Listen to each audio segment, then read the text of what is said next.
Great. Cool. It's great to be back in Hull. See you all. There's more people every time I come. It's fantastic. Last week we heard about Daniel introduced us to this new theme. So the new theme is going to be focused around looking at this, what's called a mandala, which means like a sort of sacred circle where the important stuff is inside. So we've got a mandala, and this mandala consists of 5 Buddhas, and we've actually got a picture of it. If Vicky could just pop it up. Ta-da! So I really like this one.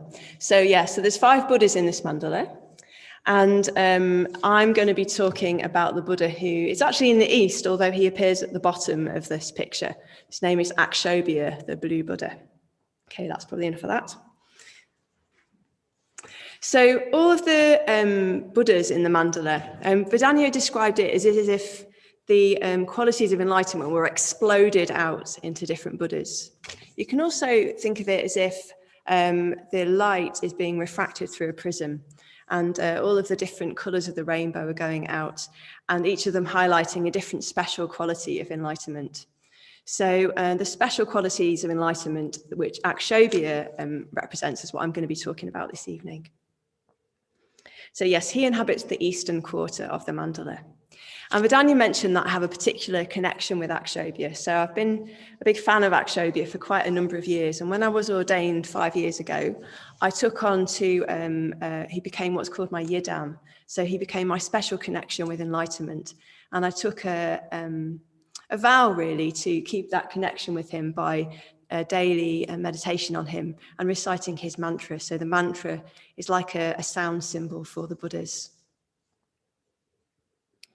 So a bit of a caveat really to this whole series, I suppose. So these are all very rich symbols. So the Buddhas themselves are symbols, and within the Buddha symbols are other symbols. So they're so rich. I've been meditating on this for 5 years, and I only really feel like I'm just starting to get to know it a little bit. And constantly the image and the symbols within that image are unfolding, and new meanings unfold. So none of us are going to be able to really kind of fully communicate the essence of any of these Buddhas. So you can think of this course, I think, it's just a little bit like speed dating. So you're going to sit down and you're going to get a little burst of what a flavour of what these are like. So you're not going to fully get to know these figures, but hopefully you'll get enough of a flavour that you'll know whether you fancy any of them. And it's worth saying that even if you're not drawn to them, or even if you really don't like them, which is even more interesting, do stay open, because you never know, because in my experience, these figures tend to pop up when you're least expecting it. So, without further ado, let's talk a bit about Akshobhya. So first of all, let's start with his name. Akshobhya means unshakable, or imperturbable, or immovable. So even though these figures are made of light, and so he's made of blue light, everything about Akshobhya, all the symbolism contained within the image of him, gives the impression of solidity, of strength, of groundedness, and a sort of vastness that can't be shaken by anything, an incredible perspective. And this quality of unshakability, it doesn't get a lot of airtime really, I don't think. But for me, it's an extremely attractive and important quality of the Buddha and of enlightenment. And I've observed over my life the suffering that I've experienced, which has come from being tossed around by life, being tossed around by things that happen to me, external events that happen, circumstances that rattle me and unsettle me, and they lead me into reactivity, into anger, and into despondency, and they prevent me from being a solid and stable source of good in the world, of kindness and consistency for others, which is what I long for. So everything about Akshobhya is the opposite of that. It's the symbol of the solid and unshakable wisdom and strength and love in the world. So no matter what happens, he never reacts. He only responds with metta and with wisdom all the time. And I just find that extremely beautiful. And the unshakability of Akshobhya arises from the wisdom that he embodies. Now, obviously, all these Buddhas are wise because they're all enlightened, so they're going to be wise. But Akshobhya is particularly associated with the quality of wisdom. So the special quality of wisdom, of transcendental wisdom, of enlightenment, this deep understanding, a deep seeing, a deep knowing on every level that things, people, everything in the world is not the fixed and separate thing that we think they are. In reality, everything is deeply, deeply interconnected in a way that we can't understand at the moment. Maybe we've got little glimpses of it here and there, but we don't really know at the moment. But he sees it, he really knows it. He sees everything as shunya, empty, empty of this fixed self. And because he sees that everything as empty of this fixedness, he actually sees them as they really are, which is wonderful and mysterious processes constantly unfolding with infinite potential and arising and falling. And he sees everything, all beings, as potential Buddhas, which is what's more true. And it seems really appropriate that he is connected with the dawn. So they all have a time of the day they're connected with, and he's particularly associated with the dawn. I really like walking my dog at dawn. At the moment, I couldn't because it would be some silly time in the morning. But when it's a different time of the year, I make an effort to go out at dawn because it's such a beautiful time of the day, pregnant with this mystery and potential of the day, which really reminds me of the potential that is inherent in beings when you see them as empty. The other thing about the dawn, of course, is the light. So the quality of the light is deep, mysterious, velvety quality of the light at dawn. And this is the blue of Akshobhya, deep, mysterious blue. In Buddhism, the blue sky is a symbol, a very common symbol for this shunyata, this empty nature of things, this beautiful potential and play and process. And in meditation, it extends in all directions, infinite, above and below, around and within. Everything is empty. And his blueness resonates and emanates this shunya nature of things, this wisdom radiating out from him. Yes, I see you all as you are. So his wisdom allows him to experience everything exactly as it is. And that's why his wisdom is called the mirror-like wisdom. So just as a mirror reflects back exactly what it sees, it doesn't think, well, I like that bit and not that like it, so I'll reflect this bit and not that bit. No, it reflects everything just as it is, in a way that we can't do in our unenlightened minds. Everything that we see is coloured and distorted by our minds and what we do with them, by our preferences, and by our views and by our conditioning. So, for example, you might resonate with this. When I meet somebody, I notice that I instantly feel drawn to them, or maybe not so drawn to them. And well, why is that? It's not really much to do with them at all. Actually, it's me. It's my conditioning. It's my relationships with people from the past. It's the things I've been taught. It's the assumptions I'm making about what they're wearing and how they speak. So I'm really not seeing very much of them at all because everything about them is filtered through my views. But that is not how Akshobhya sees it. And a traditional image for this blurry way of seeing things is the veil in Buddhism, that we see things through a veil. And the work of the Dharma life is to gradually remove the veil so that we see things clearly. And Akshobhya is the symbol of having completely removed the veils and seeing things exactly as they are, completely clearly.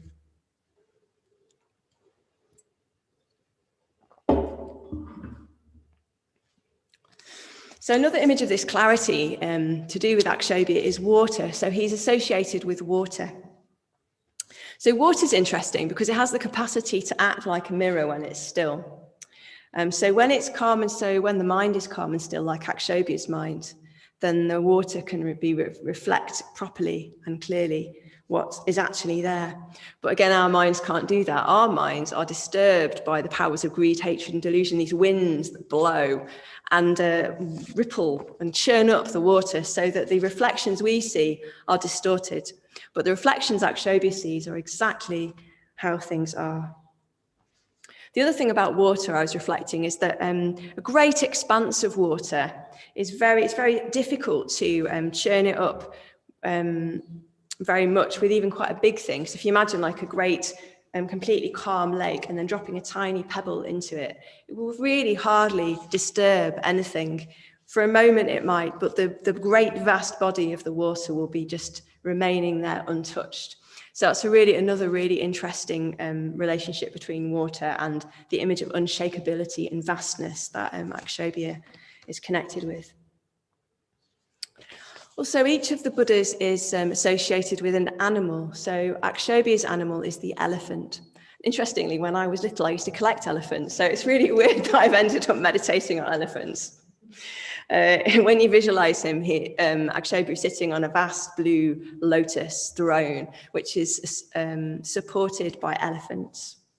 So elephants, I mean, I can't think of an animal that is more unshakable than an elephant. They're so vast, aren't they, and so beautiful. For the culture where this imagery is coming from, the elephants were associated with great grace and beauty, and also seen as one of the wisest animals, which again is interesting given Akshobhya's wisdom. The historical Buddha was actually said to have what's called the elephant gaze, which I really like. So when an elephant looks at you, they don't just they actually turn their entire being towards you to really take you in. And it was said that when the Buddha looked at you, it was just like that. The force and the power of his attention and the wisdom with which he saw you was so great. It was as if the whole force of an elephant was bearing down on you.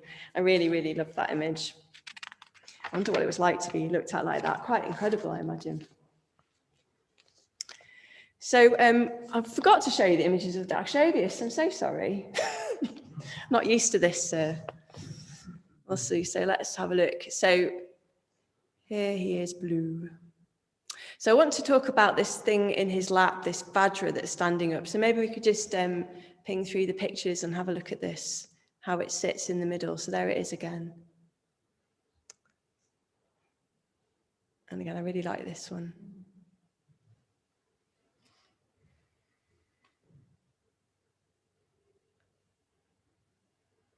And then this last one was painted by Gaurav, who's an order member in Sheffield here. He gave this to me as a present.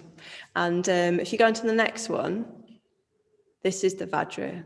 So yeah. And I've got one here as well. They're pretty awesome to hold. So if you want to, that's probably enough of that. So the Vadra is upturned on his lap, held in his left hand. So some of you won't have come across the symbol of the Vadra yet. It's quite a common symbol. If you hang around long enough, you'll see it everywhere, but you might not have come across it yet. It's a really complicated and complex image. I'm not going to be able to do it justice at all, really. But what I could say about it is that it's a diamond thunderbolt. So diamonds, very strong. Thunderbolts, very strong image. That image of great power, and it could be seen as a weapon that breaks through the obstacles that stand in our way to enlightenment. So for us Dharma practitioners, the obstacles that stand in the way to what we want, which is enlightenment, are in our mind. They are the forces of greed, hatred, and delusion. So the power that breaks through these things is the force of wisdom, of the Buddha's wisdom.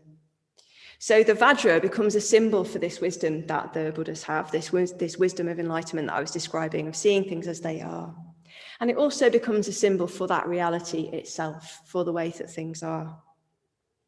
There's actually a whole school of Buddhism that is named after the Vadra, the Vajrayana, or the Diamond Way.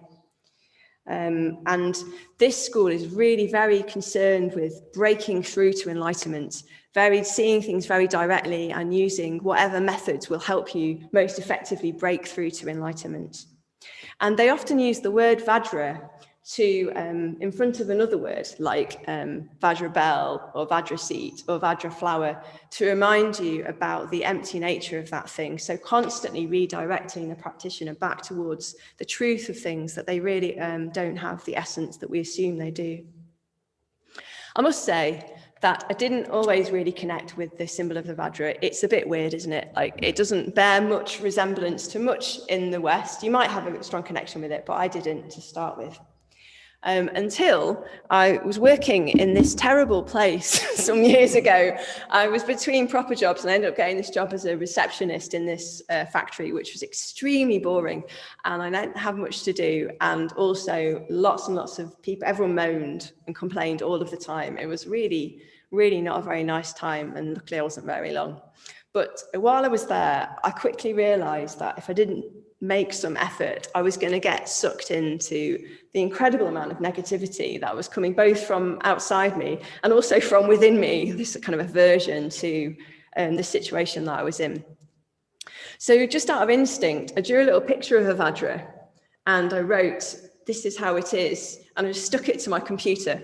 And I just saw it there all the time. And it was really, really useful because what it did is every time I started getting caught up in negativity and aversion and grumbling, I would just look at that and it would just stop me in my tracks. It was like, no, just see things how they are. This is how it is. In a way, it was asking me to just relax my expectations, relax my reactivity, and just be with the situation. This is how it is. Why fight it? Really, really helped. And the Buddha Akshobhya is particularly associated with combating the poison of hatred. And that was a really interesting experience that I had of drawing so strongly on an image, on a symbol associated with Akshobhya, that so effectively helped me fight against the forces of hatred in myself and aversion.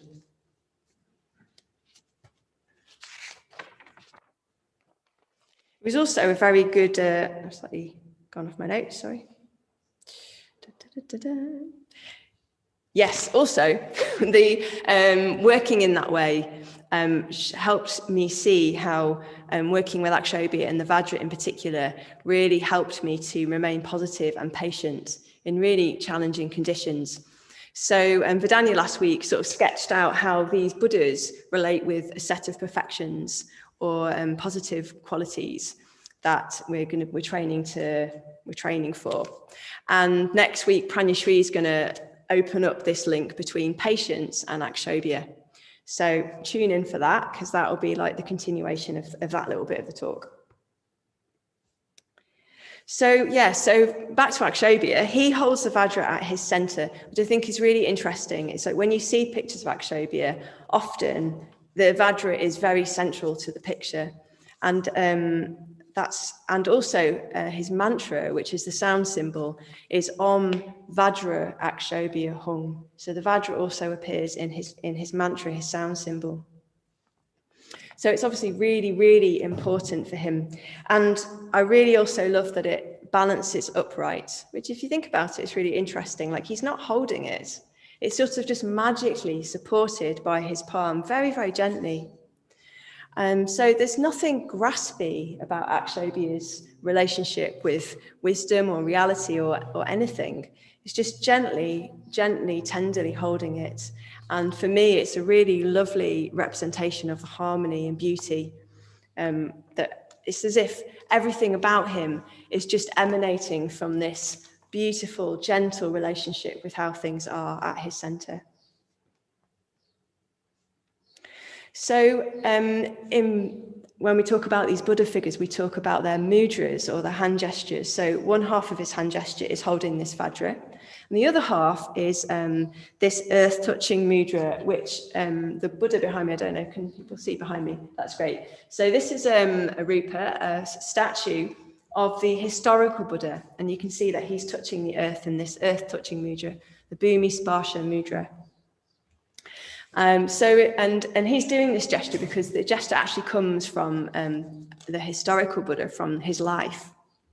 So the story goes that Siddhartha, which was his name before he was enlightened, when he sat down under the tree on the diamond throne, the Vajrasana, to attain enlightenment, he was attacked by the forces of Mara, the forces within him that were not ready for enlightenment.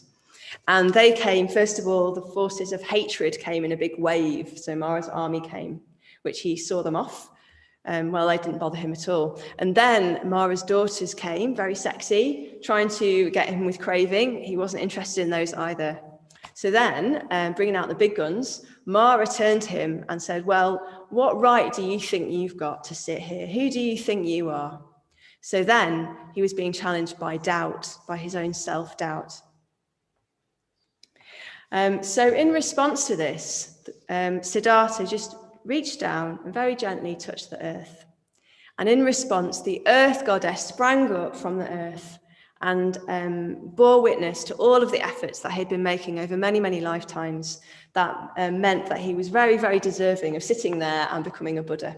And at that point, the doubts, the self-doubt of Siddhartha was broken, Mara was broken, and the Buddha attained enlightenment. It's a very beautiful point in the story.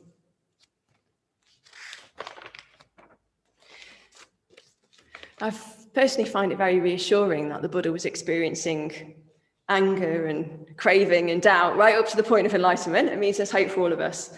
And I really like that this gesture is such a beautiful gesture, this reaching down to the earth. It's a gesture of great confidence and stability. And if you've never tried this, I'd recommend that you have a go in your meditation. Just reach down, if you're feeling a bit wobbly, just reach down and touch the earth. It has a very, very calming and stabilizing effect. Very reassuring. I also think that this gesture has another dimension. Certainly to me, this is the more strong of the two dimensions, a more receptive aspect. So it's a very, very delicate gesture. Like he's not kind of on the earth, like it's gently reaching down, delicately touching the earth, making a connection with the earth. It's almost, I think it's quite a very receptive and almost a quite loving gesture that he's making. So just like when Siddhartha reached down and touched the earth, and in response, the earth responded, the earth goddess responded. So he was in connection, he was in a dialogue and a relationship with the way that things are, like something came back to him. And I think that Akshobhya's gesture is a little bit like that. You know, he's not reaching down, I think, just to a blank, solid nothing. I think he's reaching down into the way that things are. He's reaching down, plugging into the flow of life, the vibrancy and the mystery of emptiness, which could also be called the fullness because of all the potential. He's being receptive to that. So I think it's a gesture of connecting with the universe and receiving back the truth of how things are. And that will begin to untangle the knots in our grasping and our views and our self-obsessions. And that way we connect with a much vaster and more beautiful perspective. And that leads us to become much more steady and vast beings ourselves. And this probably feeds quite nicely into talking about his Pure Land. So all the Buddhas have a Pure Land associated with them. So this is a realm where the influence of that Buddha extends and makes things joyful and beautiful for everybody and makes it easy for them to become enlightened. And Akshobhya's Pure Land is called Abhirati. It's the land of intense delight. And one thing that's particularly wonderful about Abhirati is that all the beings are happy and calm and have loads of possibility to get enlightened, which is kind of similar for all of the Pure Lands. But Akshobhya's is special because none of the women suffer the pains of menstruation. So I think that's really excellent because they're not good. So, you know, I think he's great that he really cares about that. It's particularly, you know, I don't see that in any of the other ones.